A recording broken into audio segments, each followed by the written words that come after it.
దసరా సందర్భంగా ఆలయాలు భక్తులతో కిటకిటలాడుతున్నాయి. పెద్దమ్మ తల్లిని దర్శనం చేసుకునేందుకు భక్తులు పోటెత్తుతున్నారు. తెల్లవారుజాము నుంచి అమ్మవారిని దర్శనం చేసుకునేందుకు బార్లు తీరారు. విజయదశమి సందర్భంగా అమ్మవారి ఆలయాలలో ప్రత్యేక శోభ సంతరించుకుంది. జూబ్లీహిల్స్ పెద్దమ్మ తల్లి దేవాలయంలో భక్తుల రద్దీ కొనసాగుతుంది. అమ్మవారికి ప్రత్యేక పూజలు, కుంకుమార్చన చేస్తున్నారు. ఉత్సవాల సందర్భంగా ఆలయాన్ని సుందరంగా ముస్తాబు చేశారు నిర్వాహకులు. ఈ రోజు పెద్దమ్మ తల్లి రూపంలో దర్శనమిస్తున్నారు అమ్మవారు. భక్తుల రద్దీ నేపథ్యంలో ప్రత్యేక క్యూ లైన్ల ఏర్పాటు చేశారు ఆలయ అధికారులు. ప్రస్తుతం వాహన పూజలు కొనసాగుతున్నాయి. 9 రోజులు 9 అవతారాల్లో అలంకారాల్లో జగన్మాత దర్శనమిచ్చారు. గత నెల 22 నుంచి ఇవాళ్టి వరకు శరన్నవరాత్రులు కొనసాగుతున్నాయి. ఇవాళ పెద్దమ్మ తల్లి రూపంలో గంధం రంగు చీరలో అమ్మవారు దర్శనం ఇవ్వనున్నారు.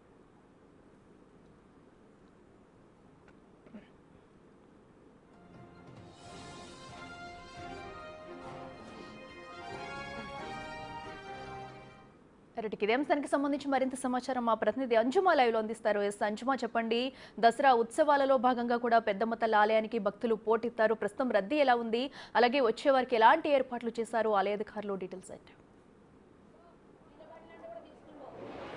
ఎస్ అఖిల, కోరిన వారికి కొంగు బంగారం. మన జూబ్లీహిల్స్ పెద్దమ్మ తల్లి విజయదశమి శరన్నవరాత్రులు ఎంతో అంగరంగ వైభవంగా జరిగాయి. ఇక ఈ రోజు దసరా సందర్భంగా పెద్దమ్మ తల్లిని దర్శనం చేసుకునేందుకు అధిక సంఖ్యలో భక్తులు బారులు తీరుతున్నారు. తెల్లవారుజాము నుంచే ఆలయ పరిసర ప్రాంతాలన్నీ కూడా భక్తులతోటి కిక్కిరిసిపోయి కనిపిస్తున్నాయి. ఎక్కడెక్కడి నుంచో అనేక మంది అమ్మవారిని దర్శనం చేసుకునేందుకు ఆలయానికి తరలి వస్తున్నారు. ఇక వచ్చేటువంటి భక్తులకి ఎటువంటి అసౌకర్యం కలగకుండా ఆలయ నిర్వాహకులు అన్ని రకాల ఏర్పాట్లను పూర్తి చేయడం జరిగింది. ప్రత్యేకంగా క్యూ లైన్లను కూడా ఏర్పాటు చేశారు. అదేవిధంగా మంచినీటి సదుపాయాలను కూడా ఏర్పాటు చేయడం జరిగింది. ఆలయాన్ని ఎంతో సర్వాంగ సుందరంగా అలంకరించారు. తీరొక్క పూలతోటి ఆలయ ప్రాంగణం అంతా కూడా ఎంతో వైభవోపేతంగా కనిపిస్తుంది అని చెప్పుకోవచ్చు. ఈ శరన్నవరాత్రులు జరిగినన్ని రోజులు కూడా అమ్మవారు ఒక్కో రోజు ఒక్కో రూపంలో ఒక్కో అవతారంలో భక్తులకి దర్శనమిచ్చారు. ఇక ఈ రోజు అమ్మవారు పెద్దమ్మ తల్లి రూపంలో భక్తులకి దర్శనమిస్తున్నారు. ఈ రోజు విజయదశమి సందర్భంగా మనం ఏ పని తలపెట్టినా కూడా అది ఎంతో విజయవంతంగా జరుగుతుంది అని ప్రతి ఒక్కరు కూడా భావిస్తూ ఉంటారు. అందుకే ఈ రోజు అమ్మవారిని దర్శనం చేసుకోవాలని కూడా ప్రతి ఒక్కరూ అనుకుంటూ ఉంటారు. ఈ నేపథ్యంలోనే ఆలయానికి కూడా అధిక సంఖ్యలో భక్తులైతే తరలి రావటం జరిగింది. ఇక ఆలయం లోపల పరిస్థితి ఒకసారి చూస్తే భక్తులతోటి ఆలయం అంతా కూడా కిక్కిరిసిపోయి మనకు కనిపిస్తోంది. సాధారణంగా మనకి ప్రతి సంవత్సరం 9 రోజుల పాటు దసరా శరన్నవరాత్రులు వస్తాయి. కానీ ఈ ఏడాది మాత్రం మనకి 10 రోజులు దసరా శరన్నవరాత్రులు కూడా జరిగాయి. ఇక ఈ 11వ రోజు ఈ రోజు విజయదశమి వేడుకలు అంగరంగ వైభవంగా జరుగుతున్నాయి. దసరా సందర్భంగా అధిక సంఖ్యలో భక్తులు ఆలయానికి తరలి వచ్చి అమ్మవారిని దర్శనం చేసుకుంటున్నారు. మనకి విజయదశమి రోజున దుర్గామాత మహిషాసురుని అనే రాక్షసుని సంహరించి అతనిపై సాధించిన విజయాన్ని గుర్తు చేసుకుంటూ దుర్గామాత విగ్రహాలను అలంకరించి పూజిస్తూ ఉంటారు.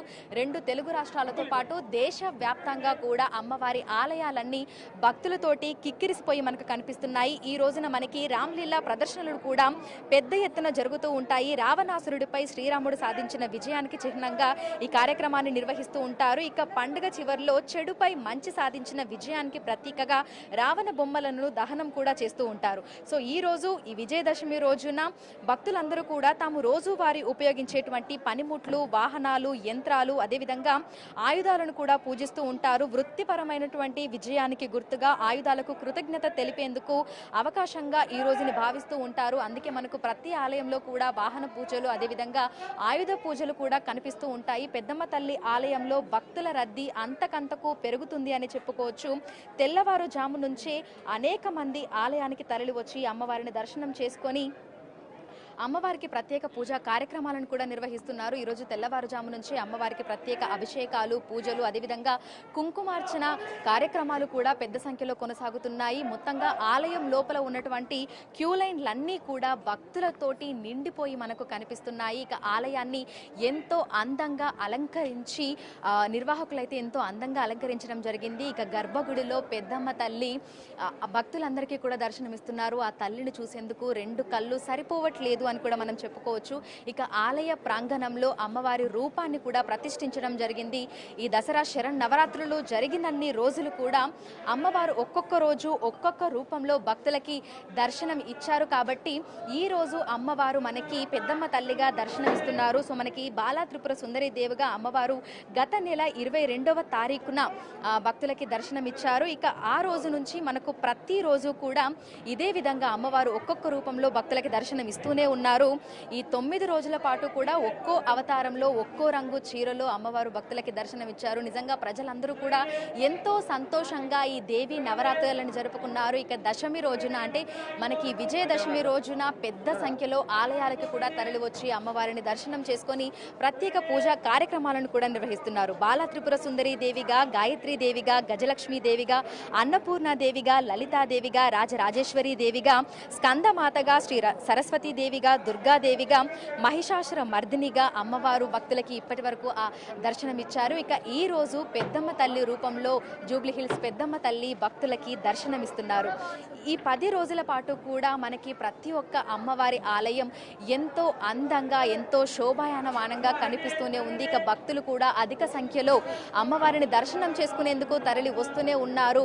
మనకి శరన్నవరాత్రులు జరిగినన్ని రోజులు కూడా ప్రతి ఒక్క ఆలయం భక్తులతోటి కిక్కిరిసిపోయి ఎంతో కలకలలాడుతూ కూడా కనిపించింది. ఇక ఈ రోజు విజయదశమి సందర్భంగా ఆలయాలన్నీ కూడా ఎంతో అందంగా మనకి ఎంతో మంచిగా కూడా అలంకరణ అనేది చేయడం జరిగింది. ఈరోజు ప్రధానంగా మనకి జమ్మి చెట్టుకి పూజ చేయడం అనేది కూడా ఆచారంగా వస్తుంది. ఈ సాంప్రదాయం మన 2 తెలుగు రాష్ట్రాలలో బాగా కనిపిస్తూ ఉంటుంది. విజయదశమి రోజున జమ్మి చెట్టును పూజించి జమ్మి ఆకులను బంగారం లాగా భావించి ఒకరికొకరు పంచుకుంటూ ఉంటారు. ఇలా జమ్మి చెట్టును పూజించడం వల్ల అన్ని రంగాలలో విజయం, అదేవిధంగా శ్రేయస్సు కూడా లభిస్తుంది అని ప్రతి ఒక్కరు కూడా నమ్ముతూ ఉంటారు. ఇక విజయదశమి పండుగ వచ్చిందంటే చాలు మనకి దేశం అంతా కూడా కోలాహలం కనిపిస్తూ ఉంటుంది. దేశంలో భిన్న రకాల పూజలు అనేవి కూడా చేస్తూ ఉంటారు. అంటే ఒక్కొక్క రాష్ట్రంలో ఒక్కొక్క విధంగా కూడా అమ్మవారిని కొలుస్తూ ఉంటారు. ఇక మన 2 తెలుగు రాష్ట్రాలలో తల్లి ఆలయాలన్నీ కూడా భక్తులతోటి కిక్కిరిసిపోయి కనిపిస్తూ ఉంటాయి. ఈ శరన్నవరాత్రులు జరిగినన్ని రోజులు అమ్మవారిని అన్ని అవతారాలలో చూడాలని భక్తులు ఎంతగానో భావిస్తూ ఉంటారు. అందుకే ప్రతిరోజు కూడా ఆలయాలకు వెళ్ళి ప్రత్యేక పూజా కార్యక్రమాలు చేస్తూ ఆ తల్లిని దర్శనం చేసుకుంటూ ఉంటారు. ఇక ఈ రోజున మనకి జూబ్లీ హిల్స్ పెద్దమ్మ తల్లి ఆలయానికి అధిక సంఖ్యలో భక్తులు తరలి వస్తున్నారు. సాధారణంగానే పెద్దమ్మ తల్లి ఆలయానికి భక్తుల తాకిడి అధికంగా ఉంటుంది. కానీ శరన్నవరాత్రులు జరిగినన్ని రోజులు అంతకు మించి భక్తుల సంఖ్య కూడా పెరుగుతుంది అని చెప్పుకోవచ్చు. ఇక వచ్చేటువంటి భక్తులకు ఎటువంటి అసౌకర్యం కలగకుండా అన్ని రకాల ఏర్పాట్లను అయితే చేశారు. గర్భగుడిలో ఉన్నటువంటి ఆ తల్లిని దర్శనం చేసుకోవాలని చిన్న పెద్ద తేడా లేకుండా ప్రతి ఒక్కరూ కూడా ఎంతగానో ఆశపడుతున్నారు అని చెప్పుకోవచ్చు. మనకి ఆలయ ప్రాంగణంలో అమ్మవారి అవతారంతో పాటు గర్భగుడిలో కొలువుదీరినటువంటి ఆ తల్లిని దర్శనం చేసుకోవాలని కూడా ప్రతి ఒక్కరూ భావిస్తున్నారు. ఈ 9 రోజుల పాటు కూడా భవానీ మాత మాలను కూడా చాలా మంది వేసుకొని ఎంతో నిష్టగా ఆ తల్లికి భక్తి శ్రద్ధలతోటి పూజలు కూడా నిర్వహిస్తూ ఉంటారు. ఇక ఈ రోజున ప్రతి ఒక్కరూ కూడా ఆ అమ్మవారిని ఒక్కసారైనా దర్శనం చేసుకోవాలని చెప్పి ఎక్కడెక్కడి నుంచో తరలి వస్తూ ఉన్నారు. ఈరోజు రాత్రి వరకు కూడా మనకు ఇదే విధమైనటువంటి కోలాహలం కొనసాగుతూనే ఉంటుంది. సో వచ్చేటువంటి భక్తులకు ఎటువంటి అసౌకర్యం కలగకుండా ఇప్పటికే క్యూ లైన్లను ఏర్పాటు చేయడము, మంచినీటి సదుపాయాలు ఇవన్నీ కూడా కల్పించారు. క్యూ లైన్లు అన్ని కూడా భక్తులతోటి కిక్కిరిసిపోయి మనకు కనిపిస్తున్నాయి. ఈరోజు రాత్రి వరకు కూడా ఇదే విధమైనటువంటి కోలాహలం పెద్దమ్మ తల్లి ఆలయ పరిసర ప్రాంతాలలో మనకి కనిపించనుంది. రైట్ అంజు.